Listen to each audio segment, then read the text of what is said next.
ఆంధ్రప్రదేశ్లో మనుషుల కంటే ఎలుకలు పందికొక్కులు ఎక్కువైపోయినట్టున్నాయి. ఎందుకు ఈ మాట అనాల్సి వస్తుందంటే వేల టన్నుల బియ్యం మాయమైపోతున్నాయి. మామూలుగా బియ్యానికి మనం చాలా వెయిట్ ఇస్తాం. బియ్యం పేదవాడికి అవసరం కాబట్టి ఎన్టీ రామారావు గారు ₹2 కిలో బియ్యం అని పథకం తీసుకొచ్చి ప్రతి ఇంటికి ఆ ₹2 కిలో బియ్యం ఇస్తే పేదవాడు కూడా కాస్త కడుపు నిండా అన్నం తింటాడని ఆ పథకాన్ని ప్రవేశపెట్టారు. సరే, ఆ తర్వాత ఆ పథకాన్ని రాజకీయం చేసి మేము ₹1.90 ఇస్తామని ఒకరు, రూపాయికి ఇస్తామని ఒకరు, చివరికి అది ఫ్రీ అని అట్లా చేశారు. ఎందుకు అంత చేశారు అని అంటే అది ప్రతివాడు తినే పట్టిన అన్నం కాబట్టి. దాన్ని ఎంత తక్కువకి ఇస్తే నోట్లు పడతాయనే రాజకీయం స్వార్థం ఉంటుంది, అది వేరే విషయం. కానీ ఆ బియ్యం ఇవ్వడం అనేది చాలా ఉదారమైన స్కీమ్. అది దాన్ని ఎవరు ఈ స్కీమ్ ఎందుకు ఇలా ఇస్తుందని తప్పుపట్టిన హిస్టరీ లేదు. ఎందుకంటే మనిషికి కనీస అవసరమే పట్టేడు అన్నం కాబట్టి. పచ్చడి కలుపుకునే తినే అన్నం అయితే ఉంటే సరిపోతుంది. ఇలాంటి పరిస్థితుల్లో ఒక దశలో ప్రొడక్షన్ కూడా సరిపోలా. ధాన్యం పండించడం, వ్యవసాయంలో ధాన్యం ఉత్పత్తి కూడా సరిపోలా. అంతగా ప్రజలకి పౌర సరఫరాల శాఖ ద్వారా బియ్యాన్ని ఇవ్వాల్సి వచ్చింది. దాంట్లో ఎన్నో విప్లవాత్మకమైన మార్పులు తీసుకొచ్చారు. ఆ తర్వాత మధ్యాహ్న భోజన పథకాన్ని కూడా ప్రైమరీ స్కూల్ నుంచి హై స్కూల్కి తీసుకెళ్ళడం, హై స్కూల్ నుంచి ఇప్పుడు కాలేజీలకు కూడా విస్తరింపజేస్తున్నారు. మళ్ళీ ఆ తర్వాత ఏదో డబ్బులున్న వాళ్ళేమో సన్న బియ్యం తినాలా, బీపీటీలు లేకపోతే సన్నాలు తినాలా, పేదవాడికి ఏమో ఎంత ఫ్రీగా ఇస్తే మాత్రం దొడ్డు బియ్యం ఇస్తారా, లవ బియ్యం ఇస్తారా, సురేఖలు లేకపోతే 1000 అట్లాంటివి ఇస్తారా, లేదు వాళ్ళకి సన్న బియ్యం వేయాలని చెప్పి ప్రభుత్వాలు. ఓకే, వాళ్ళకు పొలిటికల్ స్వార్థము, ఓట్ల స్వార్థం ఉంటే ఉండొచ్చు, కానీ పేదవాడికి కూడా మంచి బియ్యం ఇవ్వాలనే ఒక సంకల్పంతో అది కాంగ్రెస్ ప్రభుత్వమైనా, తెలుగుదేశం ప్రభుత్వమైనా, ఇక్కడ బీఆర్ఎస్ ప్రభుత్వమైనా, అక్కడ వైసీపీ ప్రభుత్వమైనా ఎవరైనా ఇచ్చుకుంటూ వచ్చారు. కేంద్రంలో కూడా అంత్యోదయ అన్న యోజన కార్యక్రమంలో భాగంగా పేదవాళ్ళకి కేంద్రం నుంచి కూడా బియ్యం పంపిస్తున్నారు ఫుడ్ కార్పొరేషన్ ఇండియా ద్వారా. అంటే ఇంత విస్తృతమైన ఈ నెట్వర్క్ అంతా ఎందుకు అని అంటే కష్టపడలేని లేకపోతే పేదవాడికి కూలీ నాలి చేసుకోవడానికి ఒక్కొక్కసారి కూలీ కూడా దొరకని పేదవాడు కూడా ఆకలి దప్పులతో ఉండకూడదనే ఒకే ఒక ఆశయం. అందుకోసమే ఈ బియ్యం ఉచితంగా ఇచ్చే కార్యక్రమం. దానికోసం రేషన్ షాపులు పెట్టి, రేషన్ డీలర్లను పెట్టి వాళ్ళ కిలోకి 5 పైసలు 10 పైసలు వాళ్ళ కమిషన్ ఇచ్చి ఇంత చేస్తున్నారు. ఇప్పుడు చూస్తూ ఉంటే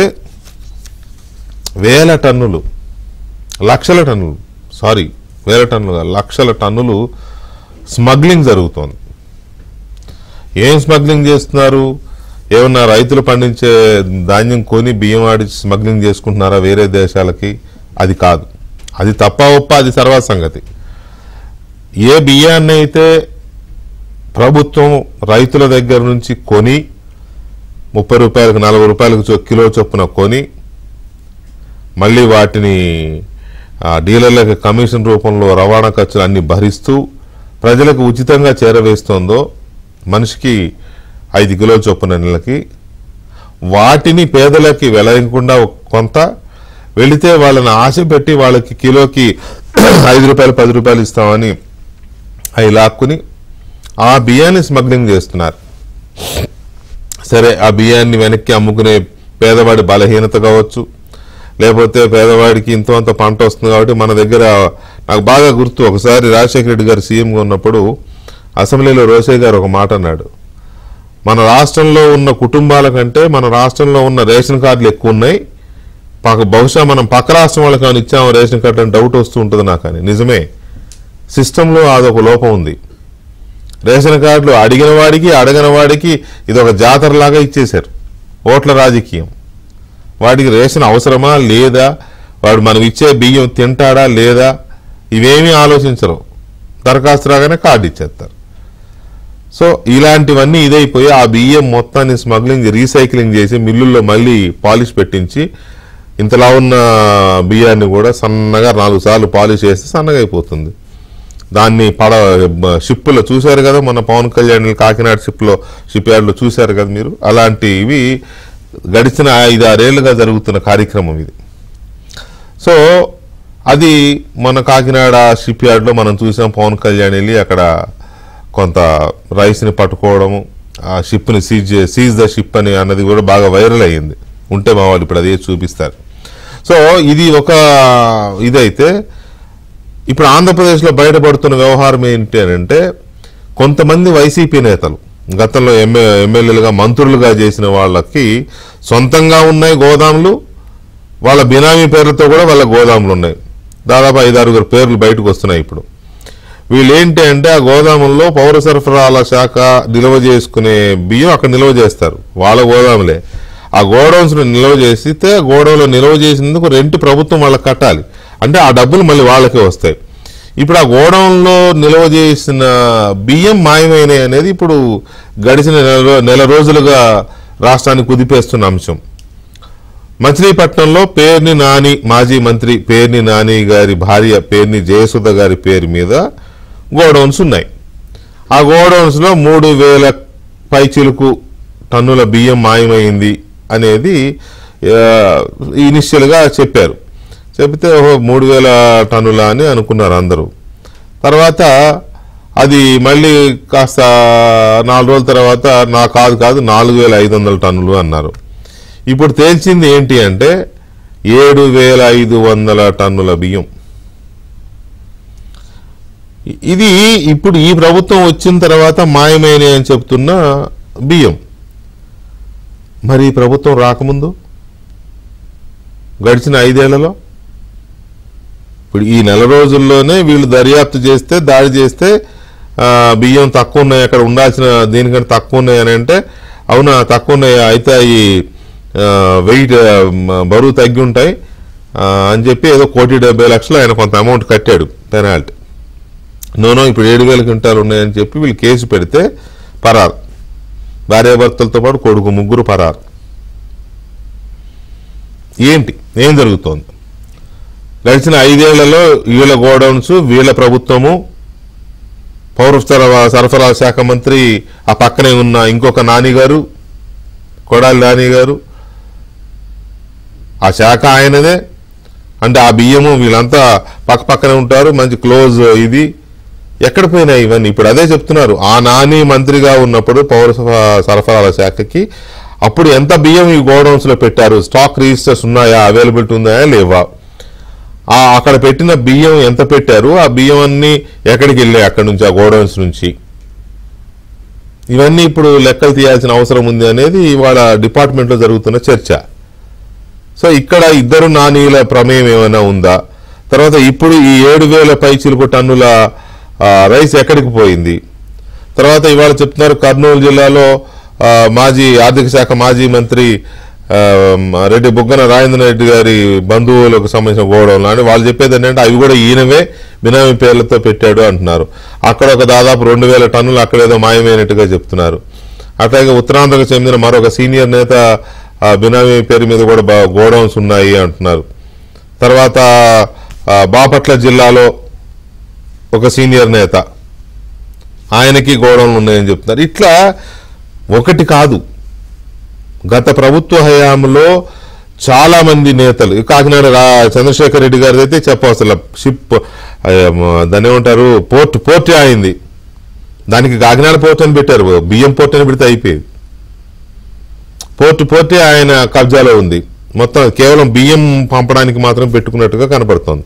సో ఎక్కడ చూసినా ఈ రకమైన స్మగ్లింగ్, ఈ రకమైన గోడౌన్స్, ఈ రకమైన రైస్ మాయమవడం, ఈ పందికొక్కులు మామూలుగా బియ్యం చిన్నప్పుడు ఒక గబగబా అనమని అంటే అనేవాడు, గాదిలో ఉన్న కందిపప్పు, గాది కింద పందికొక్కు, స్పీడ్గా అనరా అంటే అది మా అనడం వచ్చేది, 4 తిరిగేది కాదు. ఇప్పుడు ఈ బియ్యం, ఈ పందికొక్కులు ఎక్కడ పోయినాయి? ఎన్ని కోట్ల పందికొక్కులు అయితే ఇన్ని వేల టన్నుల బియ్యాన్ని తినేస్తాయి, అసలు ఎక్కడ తప్పించుకున్నాయి? నెల రోజులైంది ఇక్కడ జరిగింది, ఇక వీళ్ళు నిందితులు అని చెప్పి కేసులు పెట్టడం మొదలెట్టి అరెస్టులు అవలా, పట్టుకోలా, వాళ్ళు తుర్రుమన్నారు. అసలు తుర్రుమనే అవకాశం ఇస్తున్నారా లేకపోతే వాళ్ళే పారిపోతున్నారా? మీకంటే ముందు వాళ్ళకి తెలిసేలాగా లీకులు వెళ్తున్నాయా? ఎవరు అధికారులకు చేతులు ఎవరు కట్టేస్తున్నారు అరెస్టులు చేయకుండా? దర్యాప్తు ముందుకెళ్లకుండా అధికారులను ఆపుతున్నది ఎవరు? కూటమి ప్రభుత్వంలో ఉన్న కొంతమంది పెద్దలు ఏమన్నా సహకరిస్తున్నారా? లేకపోతే ఏమన్నా పార్ట్నర్షిప్స్, లేకపోతే వ్యాపార లావాదేవీలు, లాలూచీలు ఏమైనా ఉన్నాయా? ఏదో ఉంది, ఏదో లేకపోతే ఎందుకు ఒక్క అరెస్ట్ కూడా జరగడం లేదు? ఇది ఇవాళ ప్రజాబాహుల్యంలో తీవ్రంగా జరుగుతున్న చర్చ. ఎంత పెద్ద కేసు అయినా సరే వాడు పారిపోయాడు అని చెప్తారు. అరెస్ట్ అవ్వడు, దొరకడు, పట్టుకొస్తారు. చాలా కాలం తర్వాత పట్టుకొచ్చి ఒక 41 చేయిస్తారు, మళ్ళీ ఆయన బెయిల్ మీద వెళ్తాడు. ఏంటి డ్రామా? ఏదో చిన్న పెద్ద ఏదో సోషల్ మీడియా పోస్ట్ అది అన్నారంటే అనుకోవచ్చు. ప్రజల సొమ్ము ఆ రకంగా వేల కోట్ల రూపాయలకు సంబంధించిన బియ్యాన్ని ఆ రకంగా ఎక్కడికో స్మగ్లింగ్ చేసేస్తుంటే, గోడౌన్లో మాయం చేసేస్తుంటే, వాళ్ళు రెడీ హ్యాండెడ్గా దొరికిన తర్వాత కూడా పట్టుకోలేకపోతున్నారు అధికారులు అంటే వాళ్ళు మాయమైపోయారంటే ఎక్కడికి మాయమైపోతారు? ఆకాశంలోకి వెళ్ళిపోతారా? ఎక్కడో ఉంటారు, హైదరాబాద్లోనో విజయవాడలోనో లేదా ఇంకో దగ్గర ఉంటారు. ఎక్కడికి పోతారు? ఆ మాత్రం మీరు వాళ్ళని ఆపలేకపోతున్నారా దేశాలు వదిలిపెట్టి వెళ్ళిపోకుండా? ఏదో జరుగుతోంది. ఇవాళ కూటమిలోని 3 పార్టీలు, తెలుగుదేశం, జనసేన, బీజేపీ, ఈ 3 పార్టీల శ్రేణులు ఇదే అసంతృప్తి, ఇదే అనుమానం. నేనేదో మ్యారేజ్కి వెళ్ళాను, అక్కడ అందరూ నన్ను చూసి మాట్లాడిన కొంచెం అందరూ ఇదే సబ్జెక్ట్. ఏంటండి ఇది? ఇట్లా పారిపోతున్నారు ఏంటండి? ఇట్లా వదిలేస్తున్నారు ఏంటండి? ఏం పట్టించుకోరు ఏంటండి? ఇందుకా అండి తెచ్చుకున్నది ప్రభుత్వాన్ని? అందుకు కాదు, నిజమే. మరీ ఓవర్ నైట్ వెళ్ళిపోయి అందరిళ్ళ మీద నరికేయండి, పొడిచేయండి అని కాదు. కానీ ఇదా నెల రోజుల నుంచి కేసులు పెడుతూ ఎఫ్ఐఆర్లు ఇష్యూ చేస్తుంటే వాళ్ళు అరెస్ట్ చేయకుండా వాళ్ళు ఊరు దాటి వెళ్ళిపోయారు, దేశం దాటి వెళ్ళిపోయారు అని మాట్లాడుకుంటుంటే డెఫినెట్గా it is shame on part of government. ఎందుకు ఇలా జరుగుతోంది? దీనికి ఎవరు సమాధానం చెప్పాలి? ఏ శాఖ సమాధానం చెప్పాలి? చర్చలో సీనియర్ జర్నలిస్ట్, రాజకీయ విశ్లేషకులు సత్యమూర్తి గారు ఉన్నారు. అలాగే తెలుగుదేశం పార్టీ జాతీయ అధికార ప్రతినిధి and Andhra Pradesh Swarnandhra corporation chairman Pattabhiram గారు ఉన్నారు. అండ్ సిపిఎం సీనియర్ నాయకులు, మాజీ శాసనసభ్యులు ఎంఏ గఫూర్ గారు మనతో చర్చలో పాల్గొంటున్నారు. ముందుగా గఫూర్ గారు నమస్కారం. నమస్తే. నమస్తే కృష్ణ. గఫూర్ గారు, ఈ బియ్యం స్కామ్ అని, తర్వాత ఈ కేసులని, లేకపోతే వాళ్ళు పరారి అని, తప్పించుకుంటున్నారని ఇవన్నీ వింటుంటే ఒక ఫార్స్ లాగా అనిపించడంలా? ఇప్పుడు ఇది వెంకటకృష్ణ గారు చాలా బాధాకరమైనటువంటి దృశ్యం కనపడుతుంది రాష్ట్రంలో. ఎందుకంటే ఒక చోటు కాదు, ఇప్పుడు మనకు కాకినాడలో మాత్రమే ఏదో స్మగుల్ జరుగుతుంది, ఆఫ్రికన్ కంట్రీస్ పంపిస్తున్నారు అది వచ్చింది. ఇప్పుడు చాలా గోడౌన్స్ లో మాయమైపోయినాయి అని చెప్తున్నారు. ఎక్కడి మాయమైపోయినాయి? ఎలుకలు, పందికొక్కులు ఇన్ని తినవండి. కాబట్టి పందికొక్కులు అంటే ఆ గోడౌన్ ఓనర్సో లేకుంటే బ్రోకర్సో వాళ్ళే పందికొక్కులు. ఈ పందికొక్కులు మొత్తం ప్రజలకు దక్కాల్సినటువంటి ఆహారాన్నంతా బొక్కేస్తున్నారు. వీళ్ళు విదేశాలకు తీసుకొని పోతున్నారు. నాకు గుర్తుంటే అండి, కొన్ని సంవత్సరాల కిందట కర్నూలులో కొన్ని లారీలు పట్టుబడినాయి. ఈ లారీలన్నీ కూడా పీడిఎస్ రైస్ అనేటువంటిది ఆ రోజు పత్రికల్లో వచ్చింది, పట్టుకున్నారు. కేసు ఏమైపోయిందో ఇంతవరకు బయటికి రాలేదు. కాబట్టి ఇది లాలూచి వ్యవహారంగా మారి అక్రమ ఆర్జనకు ఈ ఒక రకంగా ఆర్థిక నేరస్తులుగా మారి ప్రజలకు అన్యాయం చేస్తున్నటువంటి పరిస్థితి రాష్ట్రంలో కనపడుతుంది. చాలా ఘనత వహించినటువంటి పెద్ద మనుషులు, పేరుండాని ఆయన ఓ చాలా పెద్ద నాయకుడు, జగన్మోహన్ రెడ్డి మీద ఈగ వాల్తి వెంటనే రంగంలోకి వచ్చేసి అమ్మి తేల్చుకొచ్చేసుకుంటాం అని చెప్పుకుంటున్నాడు. మరి ఇంత నీచమైనటువంటి బతుకు ఏం బతుకండి నాకు అర్థం కాలే. ఇది ఎవరికైనా ఆయన మీద ఏదో వ్యక్తిగతంగా నేనేదో ద్వేషంతో మాట్లాడడంలే. ఎవరైనా కానీ ఒక స్థాయిలో ఉండేటువంటి వాళ్ళు ఏది చేయొచ్చు ఏది చేయకూడదు అనేటువంటి మినిమం నామ్స్ అయినా ఉండాలి కదా. ఇప్పుడు ఈరోజు అట్లా కర్నూలు జిల్లాలో ఒక వార్త వచ్చింది, బంధువులదా ఎవరిది మనకు తెలియదు. ఇవన్నీ అక్కడ కాకినాడలో ఎవరు ఘనత వహించినటువంటి అప్పటి ఎమ్మెల్యే, మినిస్టర్ ఎవరు, ఇప్పుడు ఆ త్రయం ఉంది కృష్ణా జిల్లాలో మొన్నటి వరకు త్రిమూర్తులు, పేర్ని నాని, కొడాలి నాని, వంశీ ఏది చేసినా ఈ ముగ్గురు కలిసి చేస్తారు అని. తొడలు కొట్టేది కూడా ఈ ముగ్గురే. అంటే ఇట్లాంటి వ్యాపారాలు చేయడానికే వీళ్ళు రాజకీయ నాయకులైంది. ఇట్లా ప్రజల్ని కొల్లగొట్టడానికి, ప్రజల ఆహారాన్ని తమ బొక్కేయడానికే వీళ్ళు నాయకులైంది అనేది ఒకవైపు కనపడుతుంది. రెండో వైపు ప్రభుత్వం యొక్క నిర్లిప్తత కూడా ఉందండి. నేను చెప్పేది ఏమిటంటే, నాకేమి ఇప్పుడు తెలుగుదేశం మీద కోపంతో నేనని చెప్పాల్సిన నాకేముంది. కానీ ఏ ప్రభుత్వానికి మనం ఆశించేది ఏమిటి? ఒక అవినీతి చర్య, ఒక దుర్మార్గం జరిగితే దాన్ని ఆరాధించి దాని మూలాల్లోకి పోయి ఎట్లా జరుగుతుంది ఈ వ్యవహారము, ఎట్లా బయటికి తేవాలా, ప్రజలకు న్యాయం ఎట్లా చేయాలని ఆలోచించాలా. నాకు తెలిసినంత వరకు ఏమంటే ఇవన్నీ ఇట్లా జరుగుతున్నాయి కాబట్టి బియ్యం బంద్ చేసేద్దాము, దాని మొదలు ఏదో 50 రూపాయలు 100 రూపాయలు ఇచ్చేద్దాం అనేటువంటి పద్ధతిలో ఆలోచిస్తున్నాను. అది ఇంకా దుర్మార్గం. ఎందుకంటే ఇప్పుడు ఇంట్లో ఎలుకలు ఉన్నాయి కాబట్టి ఇంట్లో దగ్గర పెట్టేయడం చాలా సులభం. ఆ రూపంలో పోకూడదు. ఎలుకలు ఎట్లా, దానికి మార్గం ఏమిటి, ఎక్కడి నుంచి వస్తున్నాయి, ఇవి తీసుకొని పోయి ఎక్కడ పెడుతున్నారు, ఎక్కడ అమ్ముతున్నారు, ఎవరు కొంటున్నారు, ఏ దేశాలకు పోతున్నాయి, ఇవన్నీ కూడా వెలికి తీసి సమాజంలో ఒక స్వచ్ఛమైనటువంటి వాతావరణాన్ని ఏర్పాటు చేయాల్సినటువంటి బాధ్యత ఏ ప్రభుత్వం ఉంటే ఆ ప్రభుత్వం అంది. వైసీపీ రాజ్యం చేయలేదు కాబట్టి టీడీపీ బియ్యం సరఫరాని ఆపేద్దాము అనుకుంటే అది వైఫల్యాన్ని అంగీకరించినట్టే కదా. దుష్ప్రభావం పరోక్షంగా మొత్తం వ్యవసాయ రంగం మీదనే పడుతుంది. చాలా పడుతుందండి. రైతుల నుంచి అసలు బియ్యం కొనుగోలు దిక్కుండదు. ఈ రోజు అంతో ఎంతో పబ్లిక్ డిస్ట్రిబ్యూషన్ సిస్టమ్ ఉంది కాబట్టి లెవీ ద్వారా సెంట్రల్ గవర్నమెంట్, స్టేట్ గవర్నమెంట్ సేకరించి ఒక రకమైనటువంటి గ్యారంటీ ప్రైస్ కూడా కొంత రక్షణ ఉంది. అల్లకల్లోలం అవుతుంది. ఇప్పుడు నాకు బాగా నమ్మకమైనటువంటి వార్తనే సార్, నేను గాలి వార్తలు చెప్పడం లేదు, నమ్మకమైనటువంటి వార్తలు ఏమంటే నగదు బదిలీ పథకం ఎప్పటి నుంచో ఉంది. ఆ నగదు బదిలీ పథకాన్ని అప్లై చేస్తే సరిపోతుందిలే అనేటువంటి పద్ధతిలో ఇప్పుడు ఏదో సమాలోచనలు జరుగుతున్నాయి. ఇది మాత్రం చాలా దుర్మార్గం. మేము అంగీకరించే ప్రశ్నే లేదు, ప్రజలు అంగీకరించరు. ఎందుకంటే ఈ చట్టం ఎందుకు పీడిఎస్ రైజ్ వచ్చింది? ఇప్పుడు సెంట్రల్ గవర్నమెంట్ నరేంద్ర మోడీ గారు ఎప్పుడూ చెప్పుకునేది ఏమిటి, ఉచితంగా బియ్యం ఇస్తున్నా అని. లాక్డౌన్ కాలం నుంచి వాళ్ళు ఇస్తున్నారు. అట్లాగే రాష్ట్ర ప్రభుత్వం పీడిఎస్ ద్వారా రూపాయికో 2 రూపాయలకు బియ్యం. ఎన్టీ రామారావు గారు గెలవడానికి, ఎన్టీ రామారావు గారు చిరస్థాయిగా నిలబడిపోవడానికి 2 రూపాయల కిలో బియ్యం పథకం. ఆ రకంగా పేదవాళ్ళందరూ చావకుండా పేదవాళ్ళకు కడుపు నింపేందుకు ఒక గొప్ప పథకం ఇది. ఇది అన్నదాత సుఖీభవ, అసలు అన్నం పెట్టడం ద్వారా రాష్ట్రంలో ప్రజల్ని ఆదుకోవడం అనేటువంటి ఒక ఉదాత్తమైనటువంటి ఆలోచన ఆ రోజు ఎన్టీ రామారావు గారికి వచ్చింది. దాన్ని ఎట్లా పరిపుష్టి చేయాలా, దాన్ని ఎట్లా బలపడేటట్టు చేయాలా, ఎట్లా ఈ పందికొక్కుల్ని అరికట్టాలా, ఎందుకు ఇవన్నీ వస్తున్నాయి? సరే, అధికారుల యొక్క పాత్ర కూడా ఉంది. అధికారులకు తెలియకుండా ఇవి జరగడం లేదు. సివిల్ సప్లైస్ డిపార్ట్మెంట్ కు తెలియకుండా జరగవు. జాయింట్ కలెక్టర్ నోటీస్ లో లేకుండా ఇంత భారీగా జరగదు. ఎందుకంటే సివిల్ సప్లైస్ మానిటర్ చేసే జాయింట్ కలెక్టర్స్ ఎక్కడెక్కడ ఏం జరుగుతుందో మనకు బయటికి తెలియదు. కానీ ప్రభుత్వ వ్యవస్థను ప్రక్షాళన చేయాలి కదా. కాబట్టి నా ఉద్దేశంలో వీళ్ళందరూ ఎవరైతే గోదాం యజమానులు పీడిఎస్ రైస్ ని పెట్టుకొని ఇప్పుడు మాయమైపోయినా చెప్తున్నారో వీళ్ళందరినీ ఆర్థిక నేరస్తులుగా ప్రకటించి కఠినమైన చర్యలు తీసుకోవాలి. ప్రభుత్వ యంత్రాంగంలో ఎక్కడెక్కడ లొసులు ఉన్నాయి, ఎందుకు ఈ రకంగా మరి విచ్చలవిడిగా 1000 బస్తాలు 1000 టన్నులు మాయమైపోతున్నాయి, సివిల్ సప్లైస్ డిపార్ట్మెంట్ ప్రక్షాళన చేయాలి. ఆ తర్వాత ఎవరైతే బయటికి పంపుతున్నారో వ్యాపారస్తులు వాళ్ళను మరి అదే అంతరింక భద్రతా చట్టమో ఏదో చట్టం కాలబడింది, అది ఎవరు బయటకు రాకుండా చేయొచ్చు.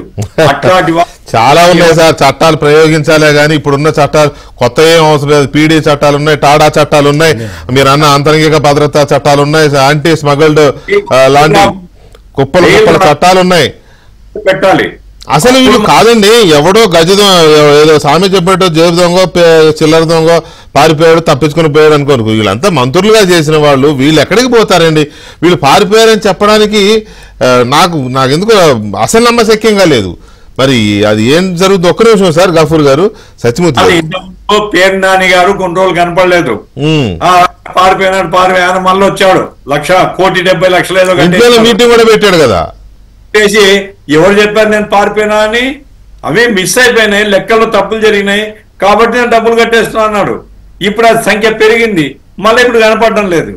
మరి పారిపోయినాడా, కలుగులో దూరినాడా, బయటికి తీసుకుని రాకపోతే ఎందుకు సార్ మనకి ఈ వ్యవస్థ, పోలీసు వ్యవస్థ, ఇంత పెద్ద వ్యవస్థ, కోట్లు, వేల కోట్ల రూపాయలు, మరి వీళ్ళకి జీతాలు, ఇవన్నీ ఎందుకు సార్? ఇది నా పాయింట్. నాకు వ్యక్తిగత కక్ష కాదు, ఇట్లాంటి సమాజానికి వ్యతిరేకమైనటువంటి ప్రజల యొక్క ఆహార భద్రతను నాశనం చేసేటువంటి వాళ్ళు ఎవరైనా కావచ్చు, కఠినంగా ప్రభుత్వం ఉంటుంది అనేటువంటి సందేశం చాలా అవసరం.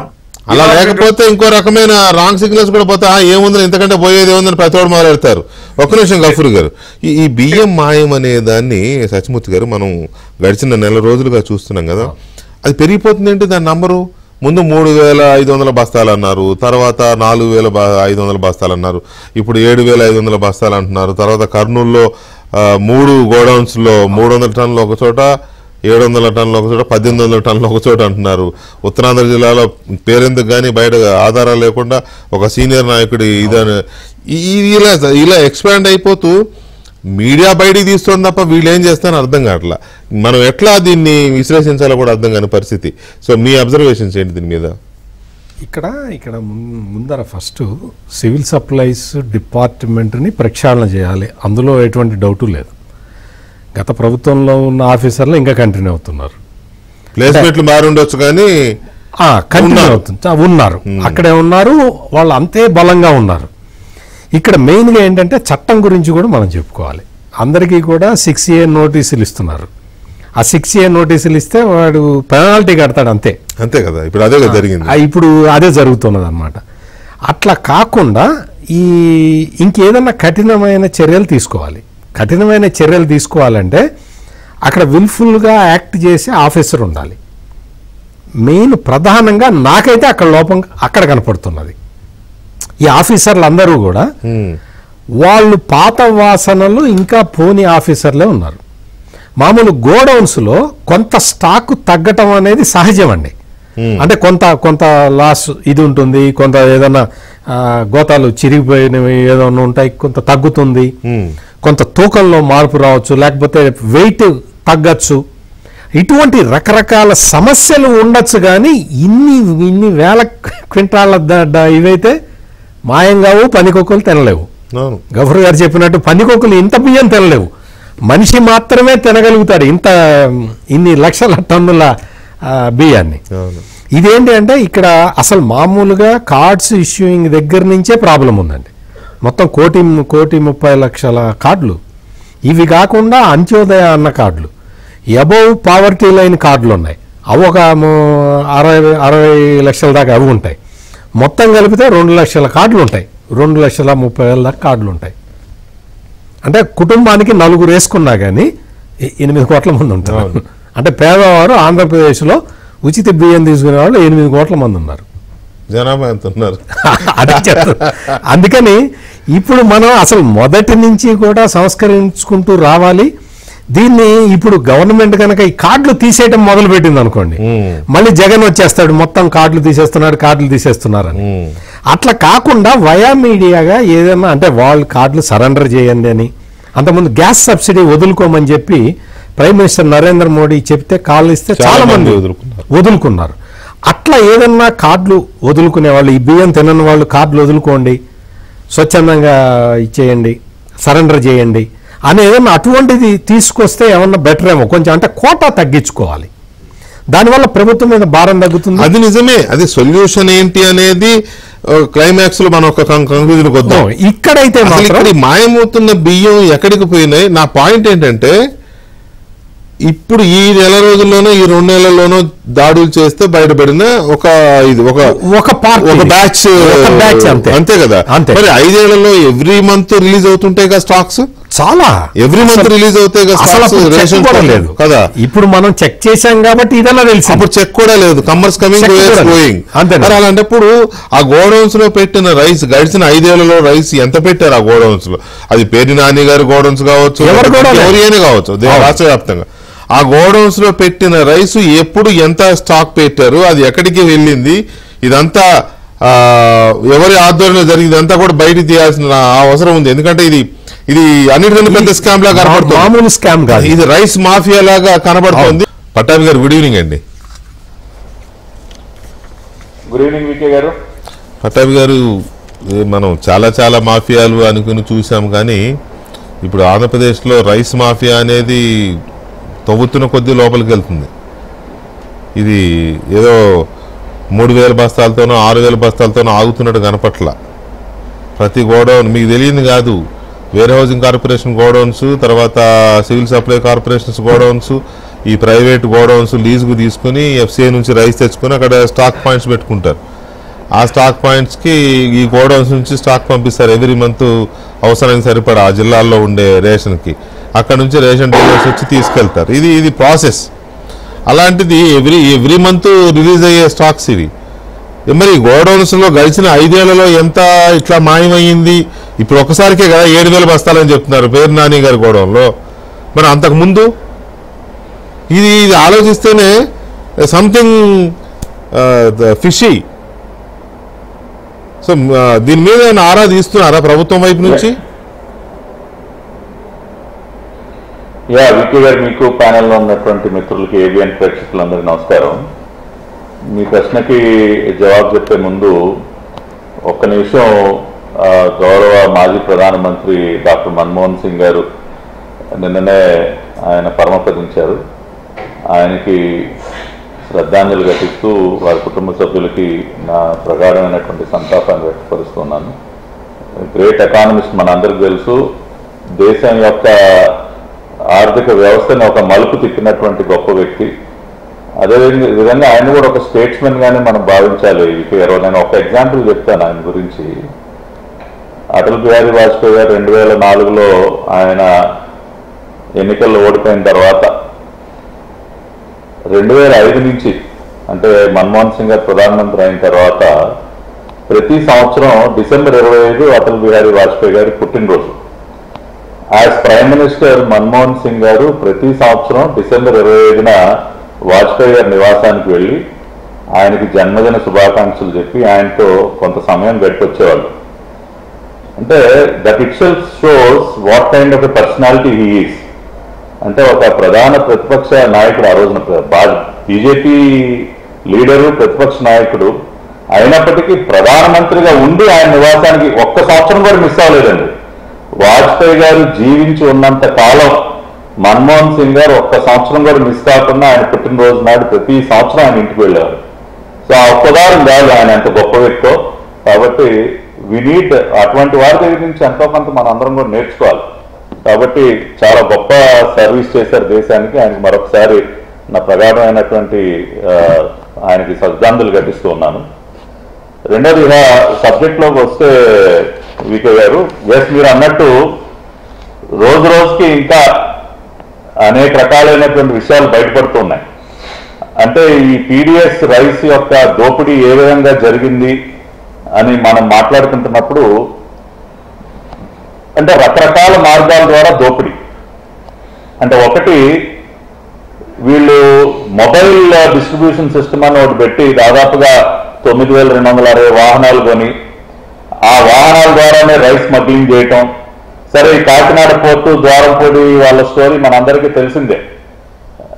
రైస్ మిల్లర్స్ అందరినీ ఒక మాఫియాగా తయారు చేసి, కొంతమందిని అందరిని అనట్లేదు, కొంతమంది రైస్ మిల్లర్స్ని ఒక మాఫియాలాగా తయారు చేసి ఈ బియ్యాన్ని అంతా కూడా సేకరించి దొంగ బిల్లులు సృష్టించి ఆఫ్రికా దేశాలకి తరలించడం, ఇవన్నీ కూడా మనం చాలాసార్లు చర్చించుకున్నాం. అదొక రూట్ అయితే, రెండవ రూట్ ఏంటంటే, ఇప్పుడు ఏదైతే సివిల్ సప్లైస్ వాళ్ళు గోడౌన్లు, బఫర్ గోడౌన్ల కింద ఏదైతే అద్దెకి తీసుకున్నారో ఆ గోడౌన్ల నుంచి బస్తాలు మాయం చేయటం. అంటే 2019-24 మధ్య కూడా చాలాసార్లు మనం వార్తలు ఈ రకంగా మరి కాకినాడలో కానివ్వండి, వివిధ జిల్లాల్లో ఈ బస్తాలు మాయమైపోయినటువంటి సంఘటనలు చూసాం. ఇప్పుడు లేటెస్ట్గా ఇప్పుడు బందర్లో పేరుని నానికి చెందినటువంటి గోడౌన్లలో ముందుగా ఏదో 3,000 అన్నారు, ఇప్పుడు దాదాపుగా 7,500 బస్తాలకి అది లెక్క తేలుస్తూ ఉన్నారు. అంతేకాకుండా మరి ఇందాక మీరు చెప్పినట్టు అటు బుగ్గన గారి గోడౌన్ నుంచి కానివ్వండి, రకరకాలుగా ఈ బఫర్ గోడౌన్ నుంచి బస్తాలు మాయమైపోయినటువంటి విషయాలు బయటకు వస్తున్నాయి. కాకపోతే ఇక్కడ ఒక్క విషయం గమనించాల్సింది ఏంటంటే వికే గారు, ఇవన్నీ ఏ రకంగా బయటకు వస్తూ ఉన్నాయి అని మనం చూసినప్పుడు, కొంత సరే మీడియా ద్వారా కొంత సమాచారం వచ్చినప్పటికీ కొంత ప్రభుత్వం వైపు నుంచి కూడా ఆ రకంగా తనిఖీలు జరుగుతూ ఉన్నాయి. ఒక ఎగ్జాంపుల్, ఇప్పుడు నంద్యాల జిల్లా బేతంచెర్ల గోడౌన్లో మరి సివిల్ సప్లైస్ అధికారులు, civil supplies director Mahesh Naidu వీళ్ళందరూ వెళ్ళి స్వయంగా మరి ఆ గోడౌన్లను వాళ్ళు తనిఖీ చేయబట్టే అక్కడ దాదాపుగా మరి 400-500 బస్తాలు మిస్ అయినట్టు బయటకు వచ్చింది. అంటే ప్రభుత్వం వైపు నుంచి ప్రతి జిల్లాలో గోడౌన్లలో తనిఖీలు జరుగుతున్నాయి అని చెప్పడానికి ఇది ఒక ఎగ్జాంపుల్ మాత్రమే. అదేవిధంగా పేర్ని నాని గోడౌన్ ఇష్యూ కూడా అక్కడ అన్ని కూడా క్షుణ్ణంగా రికార్డులన్నీ పరిశీలించిన తర్వాత అది 7,500కు చేరింది వాళ్ళు. సో ప్రభుత్వం ఏదో పూర్తిగా ఉదాసీనత ప్రదర్శిస్తూ ఉందని చెప్పడం కూడా కొంతవరకు కరెక్ట్ కాదన్నది నా భావన. ఎందుకంటే పని జరుగుతూ ఉంది. స్వయంగా నాదెళ్ల మనోహర్ గారు యాజ్ సివిల్ సప్లైస్ మినిస్టర్ ఆయన చాలా సీరియస్గా ఇష్యూని టేకప్ చేసి చేస్తూ ఉన్నారు. చంద్రబాబు నాయుడు గారు అధికారులని గట్టిగా వార్న్ చేశారు. అదేవిధంగా సిట్ ఏదైతే ఏర్పాటు చేశారో మరి ఈ రైస్ స్మగ్లింగ్ సంబంధించి ఆ సిట్ పైన కూడా కొన్ని రకాలైనటువంటి అనుమానాలు వ్యక్తం అవుతున్నటువంటి తరుణంలో దానిలో ఉన్నటువంటి దాదాపుగా 3 డిఎస్పీలను కూడా మార్చి మళ్ళీ కొత్త వారితో సిట్ని మళ్ళీ రీకాన్స్టిట్యూట్ కూడా చేస్తా ఉన్నారంటే ఎక్కడా కూడా విమర్శకి తావలేకుండా మోస్ట్ ట్రాన్స్పరెంట్ గా ఈ విచారణ అంతా కూడా జరగాలని చెప్పి సిట్ని కూడా రీకాన్స్టిట్యూట్ చేస్తూ దానిలో ఇప్పుడు పౌర సరఫరాల శాఖ నుంచి, తూనికల కొలతల శాఖ నుంచి, విజిలెన్స్ అండ్ ఎన్ఫోర్స్మెంట్ నుంచి కూడా ఆఫీసర్స్ ని ఆ సిట్ లో వినీత్ బ్రిజ్లాల్ గారి నేతృత్వంలో ఏర్పాటైనటువంటి సిట్ లో వారిని కూడా సభ్యులుగా పెడతా ఉన్నాం. సో ది గవర్నమెంట్ సిట్టింగ్ పనిచేయడం ప్రారంభించింది సార్. ఆల్రెడీ సిట్ ని కాన్స్టిట్యూట్ చేశారు. వాళ్ళు కొంత పని ప్రారంభించిన సందర్భంలో కొన్ని విమర్శలు వచ్చాయి దానిపైన. అది కూడా మన పత్రికల్లో చదివేది వైకాపాకి అనుకూలమైనటువంటి డిఎస్పీలు ఆ సిట్ అదే ఇప్పుడు ఏదైతే ఆ విమర్శ వచ్చిందో దాన్ని కూడా ప్రభుత్వం సీరియస్ గా తీసుకుని 3 డిఎస్పీలని దానిలో నుంచి ఆ సిట్ లో నుంచి తొలగించి మళ్ళీ ఆ సిట్ ని కూడా రీకాన్స్టిట్యూట్ చేసి ఇంకా కొంతమంది విజిలెన్స్ ఎన్ఫోర్స్మెంట్, సివిల్ సప్లైస్ అటువంటి వాళ్ళందరినీ కూడా అధికారులందరినీ కూడా పెట్టి ఫుల్ ప్రూఫ్ గా ఈ వ్యవహారాన్ని అంతా కూడా వాళ్ళు ముందుకు నడిపిస్తా ఉన్నారు. కాబట్టి ప్రభుత్వం ఎక్కడా కూడా ఉదాసీనంగా పూర్తిగా అసలు ఏం పట్టించుకోవట్లేదు అని మాట్లాడుకోవడం కూడా కరెక్ట్ కాదు. ఇప్పుడు ఇంకో విషయం చెప్తున్నాను. 111 మంది బియ్యం వ్యాపారులపై ఇప్పటికే బైండ్ ఓవర్ కేసులు పెట్టారు. 1 కాదు 2 కాదు 111 మంది. దానిలో మనం చూసినట్లయితే పెద్దాపురం డివిజన్ లోనే 54, కాకినాడ డివిజన్ లో 57, ఇట్లా మనకి 2 డివిజన్లో దాదాపుగా 111 మంది వ్యాపారస్తులపైన బైండ్ ఓవర్ కేసులు పెట్టడం, వివిధ పోలీస్ స్టేషన్లో కేసులు ఫైల్ చేయటం, అంటే సమూలంగా ఈ బియ్యం మాఫియా మొత్తాన్ని కూడా కూకటి వేళ్లతో సహా పెకిలించి వేయాలన్న ఒక ఆలోచనతోనే ఈ ప్రభుత్వం ఉంది. రెండవది పేర్ని నాని గారి విషయంగా మనం మాట్లాడుకున్నట్లయితే అది ఇప్పుడు కొడాలి నాని పౌర సరఫరాల శాఖ మంత్రిగా ఉన్నప్పుడు ఈ పేర్ని నాని కూడా మంత్రిగా ఐఎన్పిఆర్ మినిస్టర్గా ఇది ఉండేవాడు, ట్రాన్స్పోర్ట్ అండ్ ఐఎన్పిఆర్. ఆ రోజున జిల్లాలో వీళ్ళిద్దరికి ఉన్నటువంటి పేరు ఏంటంటే నీ అంటే నాకెంత నీకెంత, ఎంతెంత పంచుకుందాం. నాని అంటే నాకెంత నీకెంత, ఇద్దరు నానీలు కలిసి నడిపినటువంటి దందా ఆ రోజున ఆ రకంగా ఉండేది. కాబట్టి ఆ రోజున కొడాలి నాని పౌర సరఫరాల శాఖ మంత్రిగా, ఈ పేర్ని నాని ఏమో ఈ గోడౌన్లన్నిటి యజమానిగా వీళ్ళిద్దరూ కలిసి ఈ వ్యవహారాన్ని అంతా కూడా ముందుకు నడిపించారు కృష్ణా జిల్లాలో. ఇప్పుడు వాటిపైన కూడా పూర్తి లోతుగా విచారణ జరుగుతూ ఉంది. కాబట్టి భవిష్యత్తులో మనం చూస్తాం. అంతేకాకుండా కొడాలి నాని తర్వాత కారుమూరి నాగేశ్వరరావు పౌర సరఫరాల శాఖ మంత్రిగా ఉన్నప్పుడు అతను ద్వారంపూడి చంద్రశేఖర్ రెడ్డితో చేతులు కలిపి ఏ రకంగా స్కామ్కు పాల్పడ్డాడో, ఒక పక్కనేమో రైతులకి ధాన్యం డబ్బులు కూడా సరిగ్గా ఇవ్వకుండా రైతులను ఏ రకంగా అసభ్యంగా దూషించారు ఆ రోజున కారుమూరి నాగేశ్వరరావు. ఇప్పటికీ అది మనందరికి గుర్తుంది. అంటే పూర్తిగా రైతన్నల నోట్లో మట్టి కొట్టి ధాన్యం డబ్బులు ఇవ్వకుండా ఒక పక్కన ఉన్నటువంటి ధాన్యాన్ని ఇతర దేశాలకు తరలిస్తూ భారీగా అవినీతికి కాదండి. పటేల్ గారు ఇక్కడ ప్రభుత్వం ఉదాసీనంగా ఉంది, ఉదాసీనతతో ఉంది, లేకపోతే ఇంకోటి ఇది పైకి మనం ఏమనుకున్నా బయటికి కనపడుతుంటే మాత్రం రిలాక్స్డ్ మోడ్లోనో లేకపోతే చూసి చూడనట్టుగా ఉందనో అనే ఒక ఫీలింగ్ అయితే ఉంది. ఇప్పుడు ఎవరు మీరు కదిలించినా, ఎవరితో మీరు మాట్లాడినా ఇదే అభిప్రాయం. ఇప్పుడు గఫూర్ గారు మాట్లాడారు, ఇందాక సచిమూర్తి గారు మాట్లాడారు, నేను నా ఫీడ్బ్యాక్ కూడా చెప్పాను నేను ఒక చోటుకి వెళ్తే ఏమనిపించిందో. సో ఇలాంటి సిచ్యువేషన్లో నాకు ఒకటేనండి, ఇప్పుడు మీరు 50 మందినో 70 మందినో 100 మందినో బైండ్ ఓవర్ కేసులు పెట్టింది ప్రభుత్వం అని అన్నారు. వాళ్ళు ఎవరికి తెలియదు, పెట్టుండొచ్చు, I'm not denying. Perni Nani గారిది ఇప్పుడు బయటపడిన అతిపెద్ద కేసు ఇవి ఉన్న వాటిల్లో, రైట్? ఆయన ఒక మాజీ మంత్రి, బయటికి వెళ్తే ప్రతివాడు గుర్తుపడతాడు. మిమ్మల్ని నన్ను ఎలా గుర్తుపడతారో ఆయన అంతకంటే ఎక్కువ గుర్తుపడతారేమో నాకు తెలిసి. మరి ఇలాంటి గుర్తుపట్టినవాడు ఎటన్నా పోయాడంటే అనుకోవచ్చు, గుర్తుపట్టిన వాడు భార్య కొడుకుతో సహా ఎక్కడికి వెళ్తాడండి? ఇప్పుడు మాయమైపోయారని చెప్తున్నారు. 4 రోజులైంది కేసు పెట్టి, 4 రోజుల నుంచి ఆయన దొరకలేదా? ఇటువంటివి చూసినప్పుడు ఏదో జరుగుతోంది. ఎవరో సిస్టంలోనే వాళ్ళకి కోఆపరేట్ చేస్తున్నారు, ఎవరో సిస్టంలోనే అధికారులని చేతులు కట్టేస్తున్నారు, లేదా గతంలో ఆ ప్రభుత్వంలో అదే సివిల్ సప్లైస్లో పనిచేసిన అధికారులే ఇప్పుడు కూడా అదే సివిల్ సప్లైస్లో ఉండి వాళ్ళకు సహకరిస్తున్నారు. ఇవి బయట జరుగుతున్న చర్చ. దీన్ని అరికట్టలేకపోతే, దీన్ని అడ్రస్ చేయలేకపోతే అనుమానాలుగానే ఉంటాయి. అవునా కాదా? ఇప్పుడు పేర్ని నానిని ఖచ్చితంగా అరెస్ట్ చేసి తీరుతా ఉండే దానిలో తప్పుంటేనే నేను అన్నానని కాదు, నాకేం కోపం లేదు ఆయన మీద. ఇప్పుడు కాదండి, ఇవాళ తప్పు ఇంతకంటే సాక్ష్యం కావాలి సార్. ఇప్పుడు నేనేదో నన్ను వదిలేసేయండి సార్ అంటే ఇప్పుడు కేసు బిల్డ్ అవుతా ఉంది కదా, ఇప్పుడు కేసు బిల్డ్ అవుతా ఉంది. ఇప్పుడు 7,500 బస్తాలు ఇప్పుడు 3,500తో ఏం సరిపట్లేదు కదా. ఇప్పుడు అది 7,500కి ఎందుకు జరిగిందంటే లోతుగా విచారణ జరుగుతూ ఉంది. ఇప్పుడు 3,700కి సరిపెట్టేసి కేసు క్లోజ్ చేయలేదు కదా. ఇవాళ 3,500 7,500 అయిందంటే అది అధికారులు లోతుగా విచారణ చేసి లోతుగా పరిశీలిస్తేనే కదా ఆ ఫిగర్ పెరిగేది. కాబట్టి we're getting in to the bottom of the case. దీని ఏదో పైపైన ఏదో బయటపడింది అంతటితో సరిపడట్లా, దీని మూలాల్లోకి వెళుతున్నాం కాబట్టే ఇవాళ బస్తాల సంఖ్య పెరిగింది. మేము మూలాల్లోకి వెళ్ళకపోతే బస్తాల సంఖ్య పెరగదు కదా. కాబట్టి విచారణ జరుగుతున్న మాట వాస్తవం. ఇవాళ సిట్ పైన కూడా కొన్ని అనుమానాలు వచ్చాయి కాబట్టి అక్కడ ఉన్నటువంటి అధికారులను కూడా మార్చేస్తా ఉన్నాం. మళ్ళీ ఫ్రెష్ గా మళ్ళీ కొత్త టీం ఇంకా ఇంక్లూడింగ్ అదర్ డిపార్ట్మెంట్స్ తీసుకుంటా ఉన్నాం. పేరుని నాని ఎక్కువ కాలం తప్పించుకుని తిరగలేడు. ఇవాళ దొంగలాగా తిరిగే బదులు, ప్రెస్ మీట్లు పెట్టి వాగే బదులు వచ్చి సరంరామన్ ఏం తప్పు చేయకపోతే వచ్చి పోలీస్ స్టేషన్లో వచ్చి కూర్చోవచ్చు కదా. ఎందుకు తప్పించుకుని తిరగాల్సిన అవసరం ఏముంది? ఇవాళ తప్పించుకుని తిరుగుతున్నారంటేనే వాళ్ళు అక్కడ దొంగతనాన్ని ఒప్పుకున్నట్టే కదా. లేక జాయింట్ కలెక్టర్కే డైరెక్ట్ గా లేఖ రాశాడు, గోడౌన్లో బస్తాలు మాయమైపోయినాయని.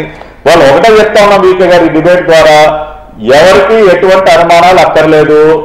ఏ అధికారి అయినా, ఇంకోటిగా చెప్తాను, ఏ అధికారి అయినా ఇంకా కూడా ఆ వైసీపీ పందికొక్కులు కానీ కొమ్ము కాస్తే వాళ్ళు కూడా ఆ పర్యవసానాలు అనుభవించాల్సినటువంటి పరిస్థితి ఉంటుంది. మా జిల్లా మంత్రి ఇవాళ ఉదయం కూడా మా పార్టీ ముఖ్యమైనటువంటి స్ట్రాటజీ మీటింగ్ లో కొల్లు రవీంద్ర గారు వీరందరూ దీనిపైన చాలా సీరియస్ గా డిస్కస్ చేయడం జరిగింది. అధికారులు రాష్ట్ర డీజీపీ గారితో కానీ ఇతర ఉన్నతాధికారులతో కూడా కొల్లు రవీంద్ర గారు కూడా మాట్లాడారు. ఖచ్చితంగా అతి త్వరలోనే పేరు నాని ఇంకా ఎవరెవరైతే దీని వెనుకున్నారో వాళ్ళందరినీ కూడా పట్టుకుని తీరతాం. ఎక్కడా కూడా ఉపేక్షించేటటువంటి పరిస్థితి ఉండదు. కాకపోతే ఒక రోజు ఆలస్యం అయితే అయ్యి ఉండొచ్చు కానీ బట్ వాళ్ళందరినీ కూడా కేసులో బుక్ చేస్తారు. యాంపుల్ ఎవిడెన్స్ మేము కలెక్ట్ చేస్తా ఉన్నాం. రెండోది, దయచేసి మీరు అందరూ గమనించాల్సింది ఏంటంటే ఇవాళ అనేక జిల్లాలలో అనేక గోడౌన్స్ లో బస్తాలు తగ్గుతున్నాయి అన్న వాస్తవాలు బయటకు వస్తున్నాయంటే అది సివిల్ సప్లైస్ అధికారులు ఎక్కడికక్కడ తనిఖీలు చేసి ఆ వివరాలన్నీ బయటకు తీసుకొస్తున్నారు కాబట్టి అవి బయటకు వస్తూ ఉన్నాయి. ఇవాళ కర్నూలు జిల్లాలో బొగ్గన విషయం ఎలా బయటకు వచ్చింది?